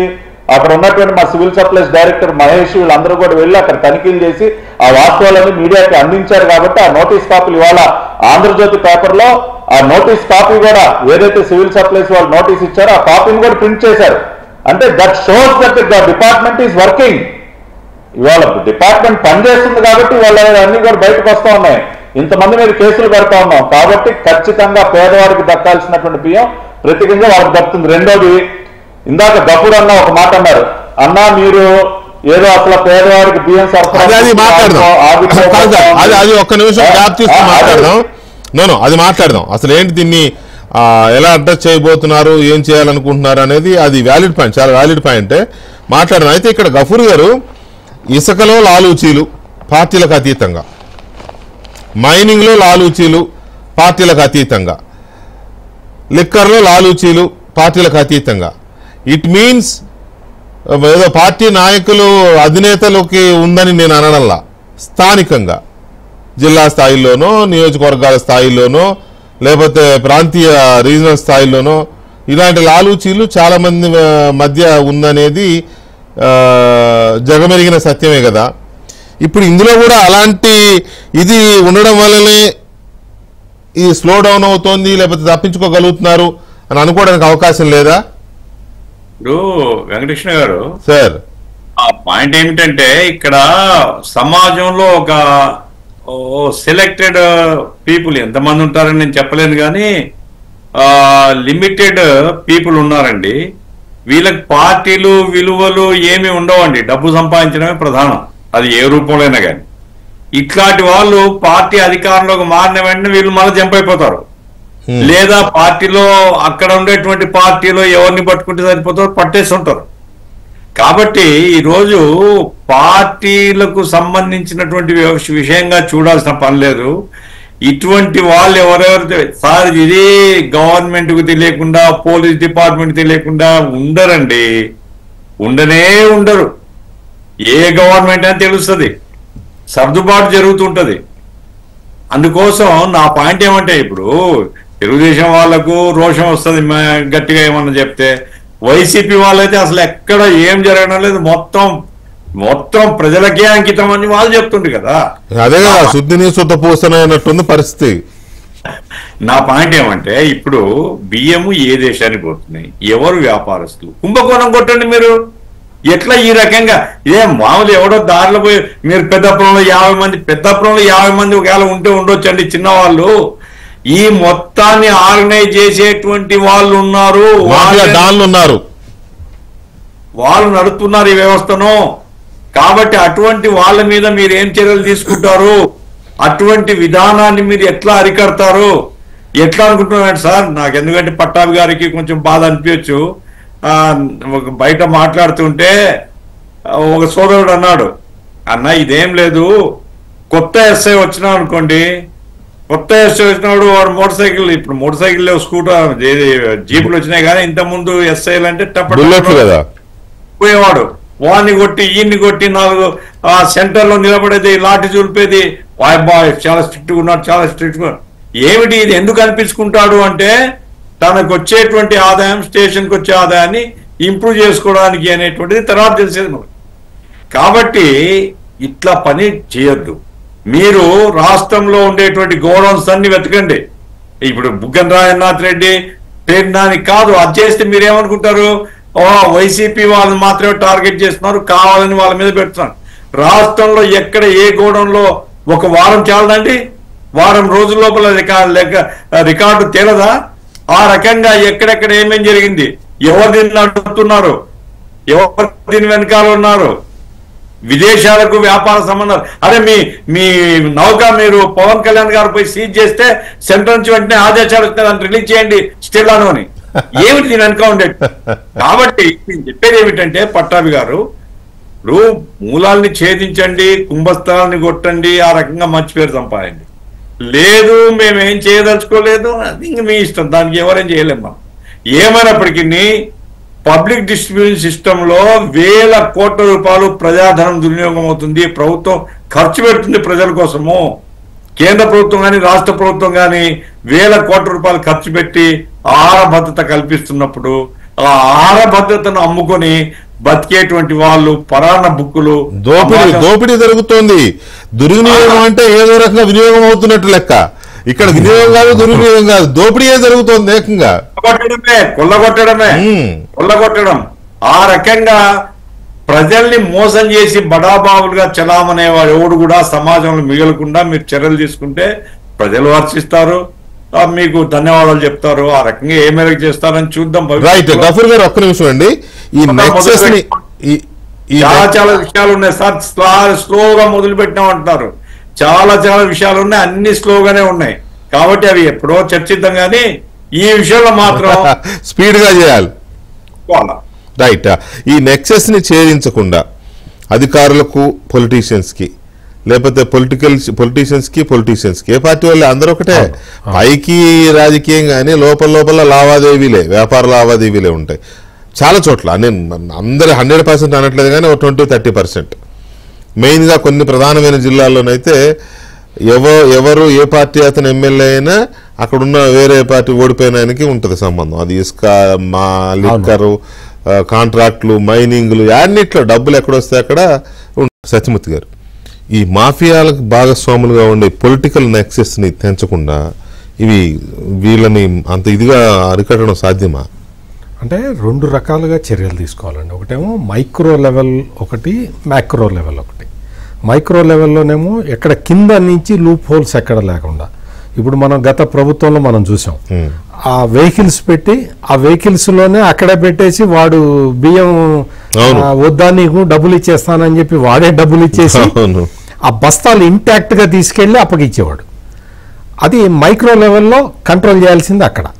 అక్కడ మ్యాక్రో లెవెల్లో ఇంకా మనకి సీజ్ ది షిప్ దగ్గర వరకు మనం కంట్రోల్ చూసాం కాబట్టి అదొకటి ఉంది. ఇప్పుడు పాలిటీషియన్స్కి అంటే ఇప్పుడు ఏ పార్టీ అయినా కానీ ఎవరైనా కానీ ఈజీ మనీ వస్తుందంటే ఆశ పట్టడానికి అవకాశం ఉంటుంది. అందుకని ఈ మైక్రో లెవెల్లో లూప్ హోల్స్ని ప్లగ్ ఇన్ చేయటం చాలా తేలిక. అవి ముందర చేసేసుకొని ఇప్పుడు మెయిన్గా ఈ 6A నోటీసులు ఇచ్చేసి, ఆ 6A నోటీస్ అంటే భయం లేకుండా పోయింది. ఎవరికి ఏదో ఇచ్చేస్తాడు, ఫైన్ కడుతున్నాడు, వెళ్ళిపోతున్నాడు. ఆ తరహాలో కాకుండా కొన్ని రాష్ట్రాల్లో అంటే హర్యానా లాంటి సీరియస్ చట్టాలు ఉన్నాయి. అది ఏదన్నా కొంచెం మనం స్టడీ చేసి పకడ్బందీ చట్టం తీసుకొచ్చి, అంటే ఇంకొక చిన్న పాయింట్ కూడా ఇక్కడ ఉంది. పకడ్బందీ చట్టం ఉంటే డీలర్లను వేధిస్తారు ఈ సివిల్ సప్లైస్ ఆఫీసర్లు. అందుకని ఆఫీసర్ల వ్యవస్థను కూడా మనం కంట్రోల్లో పెట్టుకోవాల్సిన అవసరం అయితే ఉంటుంది. ఎందుకంటే చిన్న డీలర్ని వేధిస్తే వచ్చేదేమి ఉండదు. సో అందుకని ఇది చాలా కత్తి మీద సాము లాంటిది. మనం ఒకవైపు రైస్ స్మగ్లింగ్ జరగకుండా చూడాలి, పేదవాడు తినేలాగా చూడాలి. ఈ లూప్ హోల్స్ అన్ని ప్లగ్ ఇన్ చేసుకోవటం అనేది చాలా కత్తి మీద సాము లాంటిది. కానీ అది చేయాల్సిన సమయం అయితే వచ్చింది. ఇక్కడ ప్రధానంగా మెయిన్గా అంటే సివిల్ సప్లైస్ డిపార్ట్మెంట్లో అసలు ప్రధాన కార్యాలయం కత్తి మీద సామైన సత్యమూర్తి గారు ఒక దశలో అనేవాళ్ళు రూపాయి ప్రజలకు వెళ్ళడం కోసం రూపాయి రిలీజ్ చేస్తే 10 పైసలు వెళ్తుంది ప్రజలకు అనేవాడు. చెప్పాడు రాజు. 10 పైసలు కూడా వెళ్ళట్లేదుగా, 10 పైసలు కూడా వెళ్ళని పరిస్థితి ఉంది. మరి కత్తి మీద సాము చేసినా ఇంకో సాము చేసినా అది జరగడం కోసమేగా. ఇప్పుడు కొంతవరకు ఏంటంటే ఈ సివిల్ సప్లైస్ డిపార్ట్మెంట్లో హెడ్ ఆఫీసులో ఉన్న కొంతమందిని మారిస్తే, కొంతమంది ఆఫీసర్లు ఉన్నారు అప్పటి నుంచి కంటిన్యూ అవుతున్న వాళ్ళు, లేకపోతే 5 సంవత్సరాల కన్నా పైబడి ఇంకా అక్కడే ఉన్నవాళ్ళు ఆయా ప్లేసుల్లో ఇంకా ఉన్నారు, చాలామంది ఉన్నారు.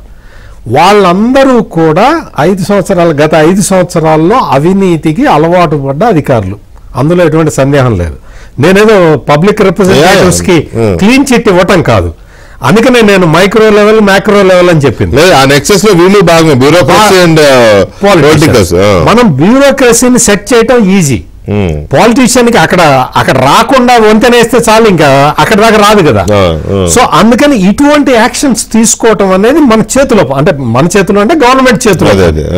ఈజీగా చేసే పనులని మనం చేసుకుంటే ఇప్పుడు సిట్ కూడా ఇమ్మీడియట్ గా దర్యాప్తు ఇవన్నీ మొదలు పెట్టాలి. చాలా విపరీతమైన దాడులు చేయటం, బాగా వెనక్కి వెళ్ళాలి. ఇంకా బాగా వెనక్కి ఏం జరిగింది ఆ రికార్డులన్నీ కూడా ఉంటాయి కాబట్టి అవన్నీ తీయన్నాయో రికార్డులు అసలు ఇక్కడ పోతే తగలబెట్టడం ఎక్కువైపోయింది కదా. అంటే ఒక్క చోట కాదు, ఈ రికార్డులన్నీ కేవలం ఒక్క చోట ఉండవు, రకరకాల పాయింట్స్ లో ఉంటాయి. కాబట్టి వాటన్నిటినీ కూడా ట్రాక్ చేసుకుంటూ వెళ్ళటం అనేది కష్టమైన పనేం కాదు. దాని మీద ఒక సిట్టు కూడా వేశారు కాబట్టి దీన్ని పక్కడబందీగా అడ్డుకోవచ్చు. కాకపోతే ఏంటి అంటే దానికి ఈ అధికారులు ఎవరు మెషినరీ ఉండాలి, దానికి మెషినరీ పెడితే తప్ప వీళ్ళని బయటపడ ఈ కరప్ట్ ఆఫీసర్లు వాళ్ళకి సహాయం చేయకుండా ఉండాలి. ఆ జాగ్రత్తలు ప్రభుత్వ స్థాయిలో గనక తీసుకోగలిగితే దీని మీద స్ట్రింజెంట్ యాక్షన్స్ తీసుకోవడానికి అవకాశం ఉంటుంది. తర్వాత ఇంకొక విషయం, గఫూర్ గారు అన్నట్టుగా చాలా నమ్మకమైన వ్యక్తి చెప్పాడు, కాన్ఫిడెన్షియల్ సోర్స్ ప్రకారం ఈ అవినీతిని అరికట్టడం కోసం మొత్తానికి దాన్ని బియ్యం సప్లైని తీసేసి నగదు బదిలీలాగా దాని ఖరీదు ఏదో డబ్బులు ఇద్దాము అనే ఆలోచన చేస్తున్నట్టుగా తెలిసింది నాకు అని అన్నారు. అది సొల్యూషన్ అవుతుందా దీన్ని అరికట్టడానికి? నాకు తెలిసి అటువంటి ప్రపోజల్ ఎక్కడ ఉన్నట్టు నాకైతే వాళ్ళకున్న సోర్సెస్ లో ఆయనకుంది. ఒకవేళ అదే అనుకుందాం, గఫూర్ ఆయనకున్న అఫీషియల్ గా ఒక ఆఫీసరో ఎవరో చెప్తారే అని ఉంటారు, లేకపోతే అంత ఈజీగా ఆయన 2 సార్లు ఎమ్మెల్యే చేసిన ఆయన ఆ మాత్రం కాదు సోర్సెస్ ఉంటాయంటున్నా. ఉండొచ్చు. పైగా కమ్యూనిస్ట్ నాయకులు కాబట్టి కమ్యూనిస్ట్ నాయకులకి ఆ రేంజ్ లోనే ఉంటాయి, ఉంటాయి అందులో. కాబట్టి ఒకవేళ అది అనుకుంటే ఆలోచన కనుక ఉంటే అది సొల్యూషన్ అవుతుందా? అది కాదండి, కరెక్ట్ సొల్యూషన్ ఖచ్చితంగా కాదు. ఫుడ్ సెక్యూరిటీ యాక్ట్ ప్రకారం మనం ఫుడ్ గ్రెయిన్సే ఇవ్వాలి. ఫుడ్ గ్రెయిన్స్ అవైలబుల్ గా పెట్టాలి. అవైలబుల్ గా పెట్టడం అంటే కిలో 2 రూపాయలకి ఇవ్వటం, లేకపోతే అటువంటి చర్యలే తప్ప మన ఫుడ్ గ్రెయిన్స్ అవైలబుల్ గా పెట్టకుండా డబ్బులు ఇస్తాను అంటే బయట మార్కెట్లో 100 రూపాయలు పెట్టి కొనుక్కోలేడు కదా. కొనుక్కోవడం కాదు, పెద్ద ఉపద్రవం ఉంది అసలు. కాకినాడ పోర్టు నుంచి ఆ రైస్ షిప్పులు ఎక్కడికి వెళ్తుంది? లక్షల టన్నులు ఐవరీ కోస్ట్ కి వెళ్తాయి. ఐవరీ కోస్ట్ ఆఫ్రికన్ కంట్రీస్ కి బియ్యం లేదు కాబట్టి అక్కడ 100 రూపాయలు 150 రూపాయలు కిలో అంట, ఇక్కడ 10 రూపాయలు కొనుక్కెళ్ళి అక్కడ అమ్ముకొని సంపాదించుకుంటున్నారు కదా. ఇక్కడ ఆపితే అదే దరిద్రం ఇక్కడ. నేను అదే చెబుతాను, అంటే ఫుడ్ అదే దరిద్రం వస్తుంది. ఆ ఫుడ్ సెక్యూరిటీ యాక్ట్ ప్రకారం మనం ఫుడ్ గ్రెయిన్స్ సప్లై చేయాలి తప్ప నాట్ క్యాష్. అందుకని బహుశా నేను అనుకోవటం అటువంటి ప్రపోజల్ ఏమి పెట్టరు అనుకుంటున్నాను. నేను తెలీదు.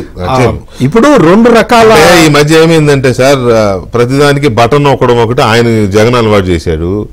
ఈ నగదు బదిలీ అనే దాంట్లో మాత్రం తెలుగుదేశం పార్టీ మొదట దానికి దాని ఏమంటారు తొలిగా ఇది చేసింది, కనిపెట్టింది వీళ్ళే. అంటే ప్రపంచంలో ఎక్కడ ఉన్నదని అడాప్ట్ చేసి లోకేష్ స్టార్టింగ్ దాని ఒక స్కీమ్ లాగా తయారు చేశారు.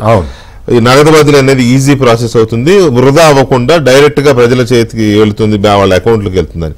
దాన్ని ఏదో జగన్మోహన్ రెడ్డి నేను బటన్ నొక్కుతా అని అన్నారు, కానీ వీళ్ళదే అది ఆ నగదు బదిలీ.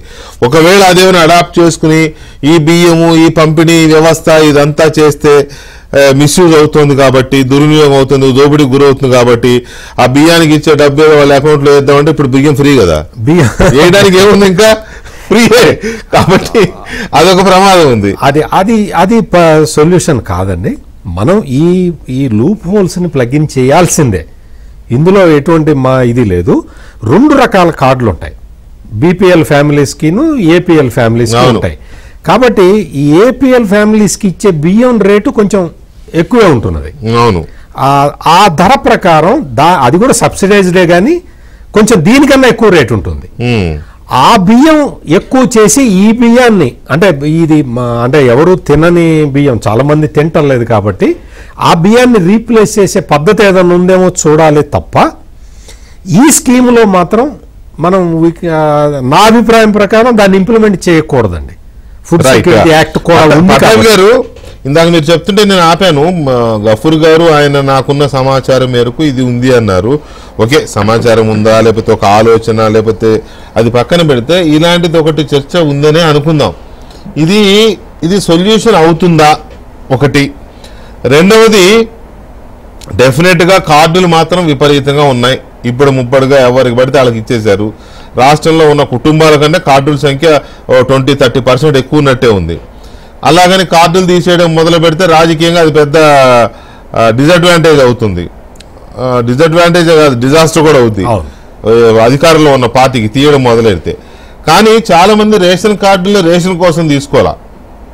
నాకు తెలిసి 60-70% of card holders are using those cards for hospitals కి, Aarogyasri and date of birth, caste ఇటువంటి వాటి కోసం వాడుతున్నారు తప్ప రేషన్ కోసం అయితే కాదు. ఒకవేళ ఏదన్నా ప్రభుత్వం మీకు రేషన్ అవసరం లేకపోతే ఈ మిగతా వాటికి ఉపయోగపడే మల్టీపర్పస్ కార్డు ఇస్తాము, రేషన్ కార్డు మీరు స్వచ్ఛందంగా ఇస్తే అని చెప్పి అనొచ్చేమో. అప్పుడు పొలిటికల్ గా కూడా ఎలాంటి డిస్టర్బెన్స్ ఉండకపోవచ్చు. అసలు ఏం జరుగుతుంది? వికే గారు, ఇక్కడ 3 అంశాలండి. ఒకటి, ఇందాక గఫూర్ అన్న అందరూ మాట్లాడుతున్నప్పుడు ఒక అంశం ఏం ప్రస్తావనకు వచ్చిందంటే, కొంత లాలూచి వ్యవహారం ఏదో నడుస్తూ ఉంది కొన్ని చోట్ల. కొంత ప్రస్తుతం కూటమిలో ఉన్నటువంటి కొంతమంది లాలూచి పట్టడం వల్ల కూడా కొంత ఉదాసీన వైఖరి కనపడుతుందన్న ప్రస్తావన కూడా వచ్చింది వాళ్ళ డిబేట్లో. ఇప్పుడు దానికి సంబంధించిన ఉదాహరణ, ఇప్పుడు పేర్ని నాని గారి ఇష్యూ తీసుకుందామండి. కొల్లు రవీంద్ర గారు is the one of the highest sufferer. ఇప్పుడు నేను రవీంద్ర గారు ఇట్లా కొంతమంది ఎవరైతే మేము ఉన్నామో అత్యధికంగా సఫర్ అయినటువంటి వ్యక్తులు గత ప్రభుత్వ హయాంలో. పేరుని నాని వల్ల ఒక చిన్న రిక్వెస్ట్ సార్ పటాల్ గారు, మీరే చెప్పండి. అది కామన్ గా చాలా చోట్ల వినిపించే ఇది ఉంది కాబట్టి చెప్పాను. కానీ ఇప్పుడు మీరు కొల్లు రవీంద్ర గారి గురించి అంటే మేము ఆయన గురించి ఏదో కామెంట్ చేసినట్టుగా ఉంటుంది. I know is very gentlemen, ఎక్కడా కూడా ఇటువంటి వాటికి అవకాశం ఇవ్వని మోస్ట్ లాయల్ టీడీపీ కార్యకర్త. నేను ఓపెన్ గా చెప్పగలుగుతా, నాకు కొల్లు రవీంద్ర గురించి పర్సనల్ గా తెలుసు కాబట్టి. అంతేగాని ఇప్పుడు మీరు దాని గురించి పర్సనల్ గా మాట్లాడితే ఇది అటు డైవర్టే ప్రమాదం ఉంది. ఒక మంచి మనిషిని మనం టార్గెట్ చేయాలి. మీరు అన్నారని అనట్లా, లేదు మీరు టార్గెట్ చేశారని అనట్లా, మీరు అన్నారని కూడా నేను అనట్లేదు. కాకపోతే వాళ్ళ పేరుని నాని గారి ఇష్యూ మీద పెద్ద ఎత్తున చర్చ జరుగుతుంది కాబట్టి నా అంతరికి నేను చెప్తా ఉన్నా. ఒకసారి అంటే డిబేట్ చూస్తున్న వాళ్ళందరికీ కొంతమందికి కూడా తెలియాలి కాబట్టి. ఇప్పుడు పేరుని నాని గారు అరెస్టు వ్యవహారంలో కానీ ఇంకొక విషయంగా కానీ ఎక్కడా కూడా ఎవరు కూడా ఉదాసీనంగా ప్రవర్తించినటువంటి అవకాశం లేదు. ఒక తప్పుడు కేసులో కొల్లు రవీంద్ర గారిని ఇరికించి 3 నెలలు రాజమండ్రి సెంట్రల్ జైల్లో పడేశారు ఆయన. ఇంకో పెద్ద మనిషి హెల్ప్ చేస్తాడని వినపడుతుంది, చూసుకోండి. సరే ఇప్పుడు సార్ ఎవరు కూడా ఒక కొల్లు రవీంద్ర గారే కాదు, తెలుగుదేశం పార్టీలో ఎవరు కూడా పేరుని నానికి ఇంకొక రకంగా సహకరించే అవకాశమే లేదు. ఎందుకంటే అతను అంత మితిమీరి ప్రవర్తించాడు, అంత వేధించాడు ప్రతి ఒక్కరిని. ప్లస్ పెద్ద అవినీతి పరుడు, ఒక తిమింగళం లాంటి వ్యక్తి అనమాట. కొడాలి నాని, పేరు నాని ఇద్దరు కూడా జిల్లాలో వల్లభనేని వంశీ ఈ ముగ్గురిని కూడా 3 idiots అని పిలుస్తారు. కాబట్టి ఖచ్చితంగా పేరు నాని ఇష్యూ విషయంగా కఠినంగానే ఉంటుంది ప్రభుత్వం. అతను ఇవాళ కాకపోతే రేపు ఖచ్చితంగా అతను కటకటాలు వెనక్కి వెళ్ళి తీరాల్సిందే. ఇక రెండవ అంశం ఏదైతే ఉందో, ఈ డీబీటీ పద్ధతి ద్వారా అంటే బియ్యం సరఫరాని పూర్తిగా ఆపేసి కొంత క్యాష్ ట్రాన్స్ఫర్ జరిగేటటువంటి అవకాశం ఉంది అని ఏదైతే గఫూర్ అని అన్నారో, ఆయనకున్నటువంటి సోర్సెస్ ద్వారా ఏదో తెలిసిందని చెప్తా ఉన్నారు. అటువంటి ఆలోచన ఈ ప్రభుత్వానికి లేదు. 2014-19 మధ్య తెలుగుదేశం పార్టీ చంద్రబాబు నాయుడు గారి నాయకత్వంలో ఆ రోజున ఏర్పడినటువంటి ప్రభుత్వం, అప్పుడు కూడా బీజేపీ జనసేన భాగస్వామిగా ఉన్నారు దాదాపు 4 సంవత్సరాల పాటు. అప్పుడు మేము ఒక్క బియ్యమే కాకుండా అనేక ఇతర వస్తువులను కూడా అందించాం. గఫూర్ అన్న మీకు గుర్తుండే ఉంటుంది, అది గోధుమలు కానీ, నూనె కానీ, పంచదార కానీ, ఆఖరికి మహిళలకి శానిటరీ నాప్కిన్స్ కూడా రేషన్ షాపుల ద్వారా దాదాపు 8-9 వస్తువులు ఆ రోజున చంద్రబాబు నాయుడు గారి సారథ్యంలో మేము పేద ప్రజలకు అందించాం.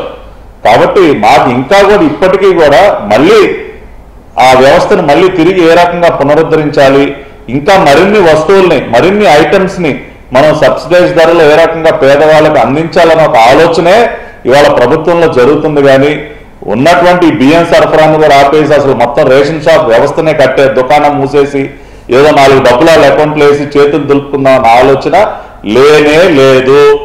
ఇంకా మేము ఐటమ్స్ ని పెంచబోతూ ఉన్నాం. గతంలో లాగా ఇంకా మరిన్ని ఐటమ్స్ ని సబ్సిడైజ్డ్ రేట్స్ కి పేదవాడికి అందించేటటువంటి ఆలోచన మాత్రమే ఇవాళ ప్రభుత్వంలో జరుగుతూ ఉంది. ఇక మూడవది, రేషన్ కార్డ్స్ యొక్క సంఖ్య గురించి ఏదైతే చెప్పారో మీరు, ఎస్ కొంత నెంబర్ ఆఫ్ కార్డ్స్ ఎక్కువ ఉన్న మాట వాస్తవమే, అది దాన్ని ఎవరు కూడా మనం డినై చేయలేం.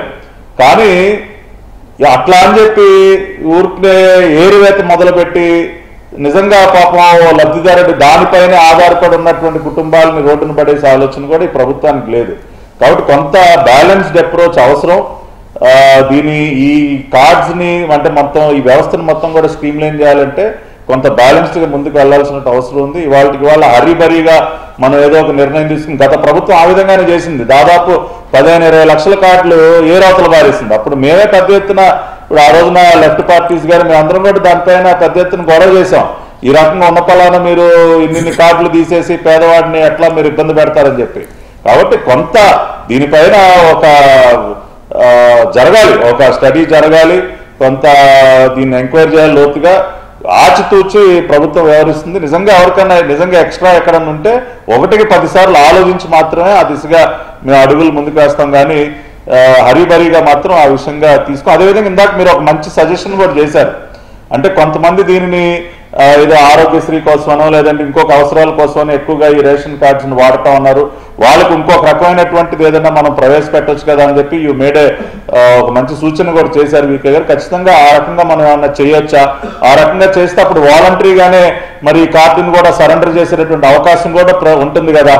నిజంగా అందరూ దీని ద్వారా బియ్యం తీసుకునే వాళ్ళు కూడా తక్కువగా ఉంటారు. మిగతా అవసరాల కోసం ఇప్పుడు ఆరోగ్యశ్రీ ఉంది, వైట్ రేషన్ కార్డు ఉందా అని అడుగుతారు.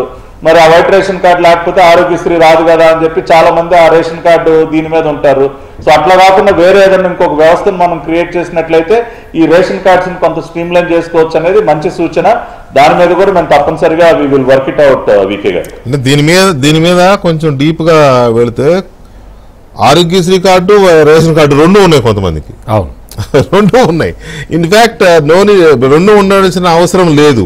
ఇప్పుడు మొన్న మీరు కొత్తగా మహాలక్ష్మి దీని కింద 3 గ్యాస్ సిలిండర్లు ప్రకటించారు, అవి స్టార్ట్ చేశారు, ఇస్తున్నారు.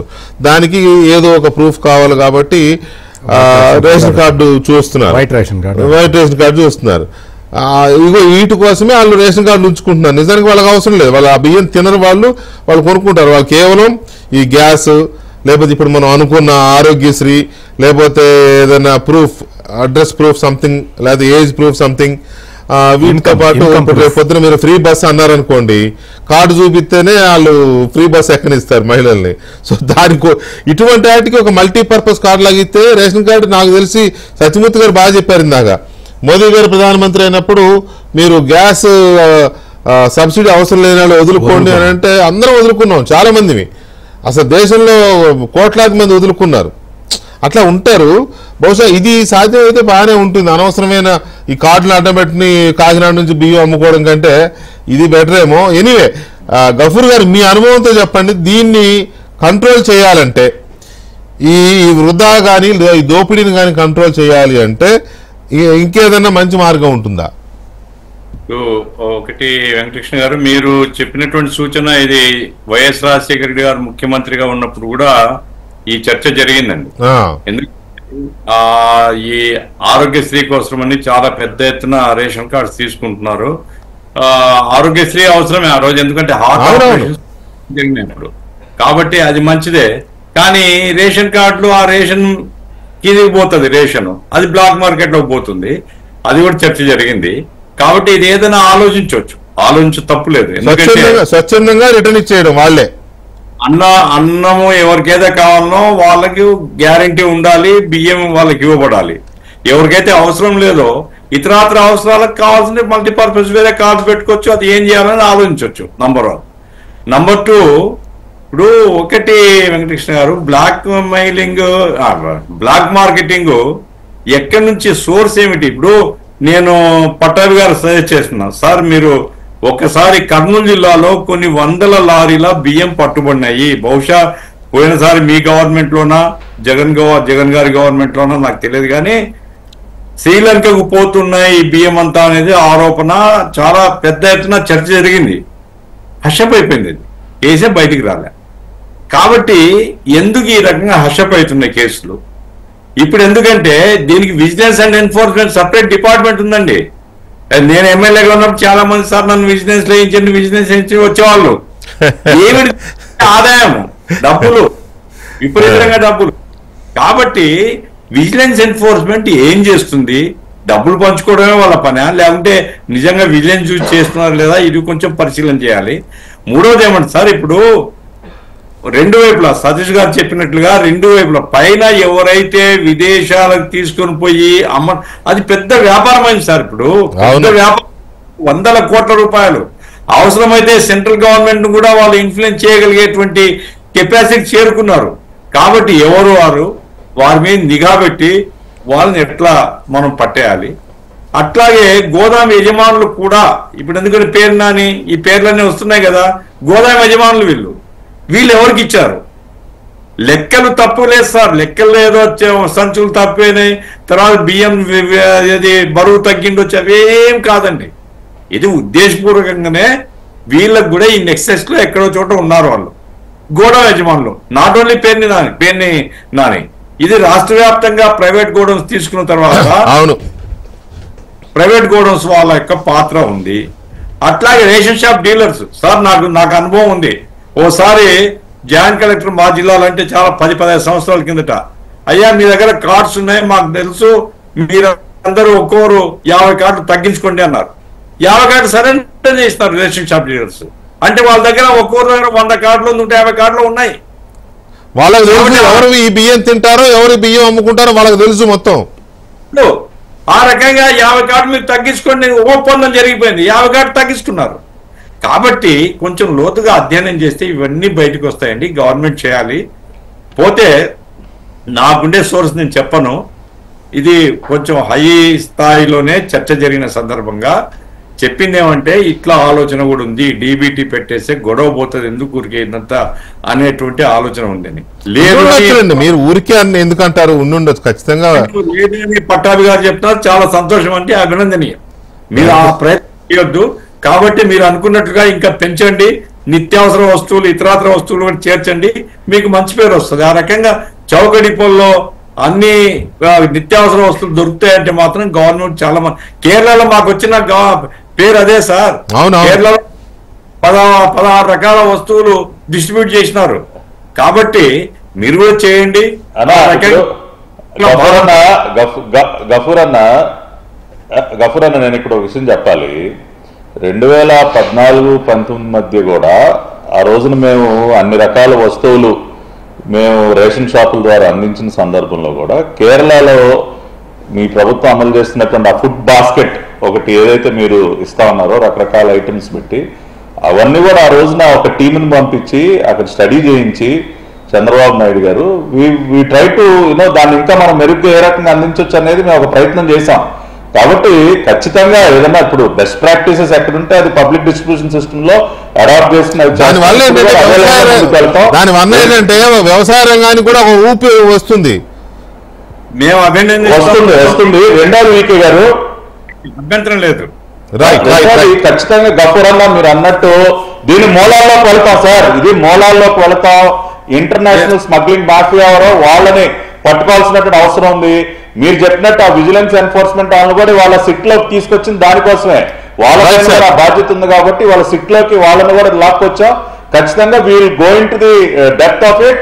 ఆ మాఫియా ఇంటర్నేషనల్ మాఫియా ఎవరు ఉందో వాళ్ళని పట్టుకునే వరకు ఈ దర్యాప్తు ఆగదు. రైట్ సార్, రైట్ పట్టాభి గారు, థ్యాంక్ యూ వెరీ మచ్ అండి. గఫూర్ గారు అండ్ సత్యమూర్తి గారు, థ్యాంక్ యూ వెరీ మచ్ అండి. ఇది